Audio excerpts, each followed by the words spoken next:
France जल रहा है फिर से। जैसे कुछ सालों पहले अमेरिका में पुलिस ने जॉर्ज फ्लॉयड को ब्रूटली मारा था, वैसे ही कुछ फ्रांस में भी हुआ। France is burning again. Where the riots are rocking France after the police killing of a 17-year-old. Protesters are torching vehicles. Hundreds of cars set on fire. Police ने एक 17 साल के लड़के को मारा और प्रोटेस्ट शुरू हो गए। प्रोटेस्ट राइट्स में कब बदल गए पता ही नहीं चला। स्कूल्स जल रहे हैं, पुलिस स्टेशन जल रहे हैं, टाउन हॉल्स जल रहे हैं, दुकानें लूटी जा रही हैं। अब तक 1000 से ज्यादा लोगों को अरेस्ट हो चुकी है। जस्ट 2 हफ्ते पहले हम पेरिस में थे, सब ओके चल रहा था और अब वही सेम शहर कुछ ऐसा दिखता है। ये प्रोटेस्ट की आग सिर्फ फ्रांस में ही नहीं, बेल्जियम, जर्मनी और यूके जैसे देशों में भी फैल चुकी है। हो क्या रहा है, कैसे वेस्टर्न प्रोटेस्ट कल्चर वहां के लिए डेंजरस बन रहा है? भारत को इससे क्या सीखने की जरूरत है और इससे हमें क्या फर्क पड़ता है? आइए जानते हैं आज के इस वीडियो में। हम देश विदेश की इंपॉर्टेंट बातें एक आसान भाषा में आपके सामने लाते हैं। अगर आपको हमारा काम अच्छा लगता है तो प्लीज चैनल को फॉलो या सब्सक्राइब करना ना भूलिए।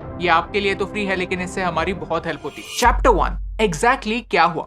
नाहेल एम एक अल्जेरियन और मोरक्कन डिसेंट का 17 साल का लड़का था जो एज अ डिलीवरी बॉय काम करता था। नैंटेर एक पेरिस का सबर्ब है जहां नाहेल एक येलो मर्सिडीज बस लेन में चला रहा था। आपको बता दें कि फ्रांस में बसेस के लिए एक डेडिकेटेड लेन होती है जहां दूसरी कार्स को जाना अलाउड नहीं होता। ये लेन्स खाली होती है और जिन्हें रूल्स तोड़ने हैं वो जानबूझकर इन बस लेन्स में घुसते हैं। ऐसे ही एक बस लेन में 2 पुलिस ऑफिसर्स ने नाहेल की गाड़ी को देखा और उसे रोकने के लिए कहा, लेकिन वो रुका नहीं। पुलिस ने कुछ मिनटों के लिए उसका पीछा किया और ट्रैफिक में उसे गाड़ी रोकनी ही पड़ी। पुलिस ने नोटिस किया कि नंबर प्लेट एक पोलिश नंबर प्लेट थी। फिर पुलिस ऑफिसर और नाहेल के बीच कुछ बातें हुई, लेकिन नाहेल रुकने के लिए रेडी नहीं था। पुलिस ऑफिसर ने उसे डराने के लिए उस पर गन पॉइंट की। गन देखकर नाहेल ने जोर से एक्सेलरेट किया और तभी पुलिस ने गोली चलाई। इस गोली से नाहेल की मौत हो गई। अब यहाँ 2 नैरेटिव्स बनता है। पुलिस कहते हैं कि वार्निंग देने के बाद भी नाहेल रुका नहीं और उन्हें लगा कि ये किसी पेडेस्ट्रियन पर गाड़ी चला देगा, किसी को एक्चुअली अपनी गाड़ी से मार देगा, तो उन्होंने उस पर गोली चलाई। लेकिन आई विटनेसेस कहते हैं कि पुलिस ने उसे पहले मारना स्टार्ट किया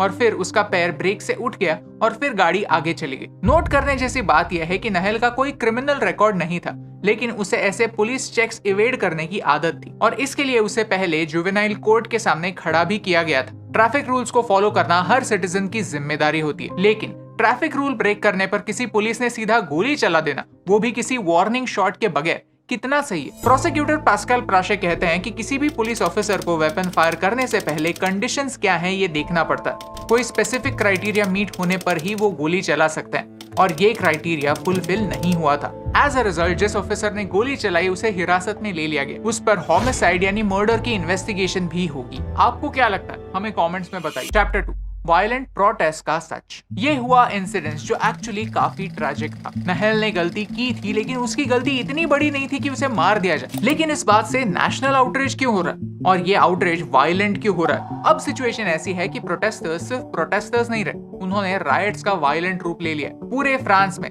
45,000 से ज्यादा पुलिस राइट्स को कंट्रोल करने में लगे हुए हैं और इन वायलेंट प्रोटेस्ट में 12 साल के बच्चे भी पार्टिसिपेट कर रहे हैं। लेकिन नाहेल की दादी कह रही है कि इस इंसिडेंट्स को यूज करके फ्रांस में वायलेंस और रायट हो रहा है। इसका नाहेल की डेथ से कोई रिलेशन नहीं है। ये एक ट्रैजिक इंसिडेंट एक नेशनल ट्रेजेडी बनने का रीजन है इमिग्रेंट्स और रेसिज्म। ये समझना इंपॉर्टेंट है कि विक्टिम अल्जेरियन और मोरक्कन मुस्लिम था। ये 2 देश फ्रांस की कॉलोनीज हुआ करती थी और आज कई सारे इमिग्रेंट्स यहाँ से फ्रांस में आते हैं। फ्रांस एक सुंदर देश है बट विद एन अगली पास्ट। जैसे ब्रिटिशों ने भारत को एक कॉलोनी बनाया, वैसे ही फ्रांस ने अफ्रीका में कई कॉलोनीज बनाई थी। अब 21वीं सदी में कई सरकारें उनके पास में की गई गलतियां सुधारने के लिए इमिग्रेंट्स को वेलकम करते हैं। इनमें से कई इमिग्रेंट्स अफ्रीकन और अरब देशों से आते हैं जिनका कल्चर फ्रांस के कल्चर से बहुत अलग होता है। दूसरे वर्ल्ड वॉर के बाद फ्रांस ने अपने बॉर्डर्स ओपन किए और कई देशों से इमिग्रेंट्स को अंदर लेना स्टार्ट किया। आज फ्रांस का 10% पॉपुलेशन एक इमिग्रेंट पॉपुलेशन है। 2020 में एक स्टडी किया गया जिसमें पता चला कि फ्रांस में 5 लाख इलीगल इमिग्रेंट्स हैं। फ्रांस के राइट विंग एक्टिविस्ट मानते हैं कि इमिग्रेशन की वजह से फ्रेंच कल्चर डिस्ट्रॉय हो रहा है क्योंकि बाहर से आने वाले लोग फ्रांस में इंटीग्रेट नहीं होते। वो खुद का कल्चर फ्रांस में लाता है और ऐसे क्राइम और क्लैशेस बढ़ते हैं। On the other hand immigrants कहते हैं कि वो रेशियल टारगेटिंग के शिकार होता है। रेशियल टारगेटिंग यानी किसी इंसान के रिलीजन या स्किन के कलर की वजह से उससे डिस्क्रिमिनेट करना। ये चार्ट देखिए, यहाँ साफ पता चलता है कि अगर कोई इंसान अरब या अफ्रीकन ओरिजिन का है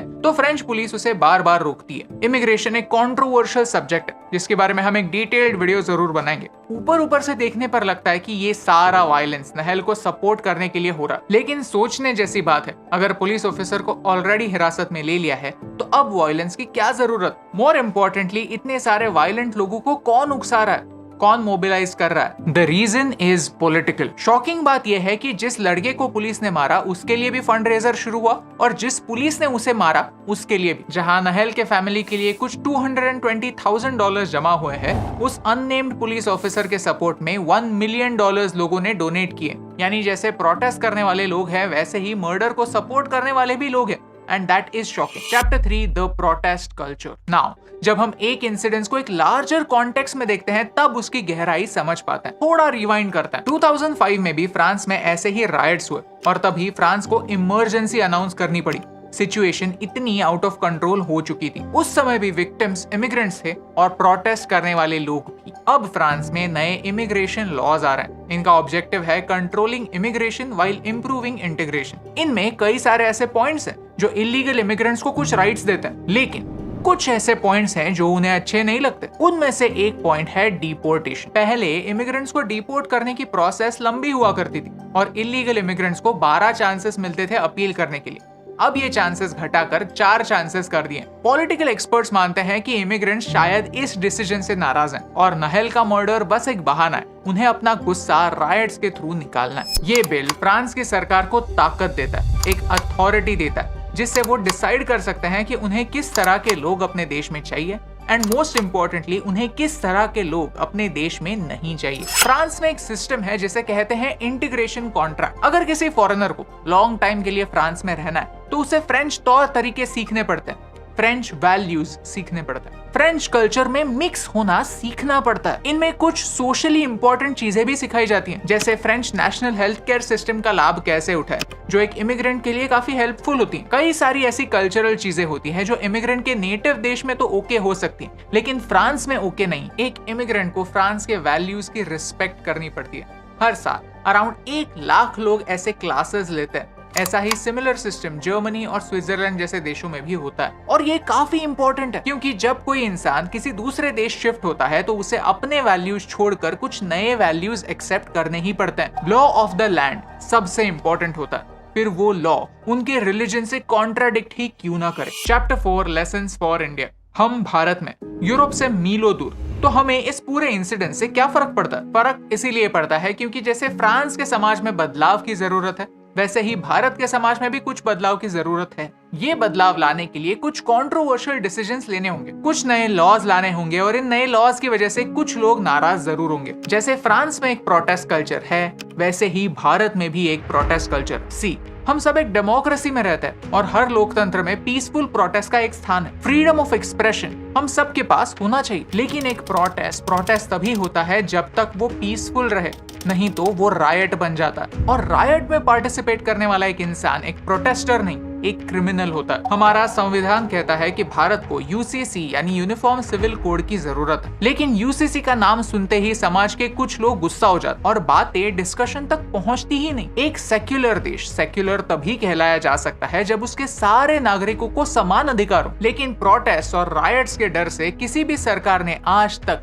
यूसीसी लाने की कोशिश भी नहीं की और आगे भी करेंगे या नहीं पता नहीं। एज ए रिजल्ट हमारा देश एक रिफॉर्मिस्ट देश नहीं, एक कन्फॉर्मिस्ट देश बन रहा है। जो हो रहा है चलने दो, कुछ भी चेंज करने की कोशिश मत करो, क्या पता कौन कैसे कब ऑफेंड हो जाए और देश को जला दे। हमारा ये एटीट्यूड हमें पीछे खींच रहा है। हमें अगर फ्रांस के इन रायट से कुछ सीखना है तो वो ये है कि हर समाज के कुछ रूल्स होते हैं, उन रूल्स को फॉलो करना हर सिटीजन की जिम्मेदारी होती है।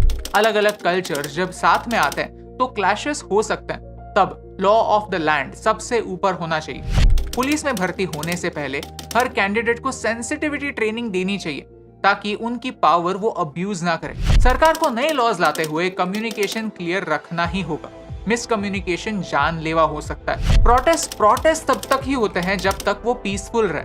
पब्लिक प्रॉपर्टी को डैमेज करने का अधिकार किसी को नहीं। और सबसे इम्पोर्टेंटली एक गलती आपको दूसरी गलती करने की परमिशन नहीं देती। अगर आपको इस वीडियो का पॉइंट समझा, कुछ नया सीखने मिला तो हमें फॉलो या सब्सक्राइब करना ना भूलिए, क्योंकि हमारे आस पड़ोस में क्या हो रहा है ये जानने से हमारे देश में क्या होना चाहिए एंड मोर इम्पोर्टेंटली क्या नहीं होना चाहिए इसका प्रीव्यू मिलता है। And as we always say, only a fool learns from his own mistakes, a wise man learns from the mistakes of others. और यही इंपॉर्टेंट बात आप तक पहुंचाने से मुझे फर्क पड़ता है।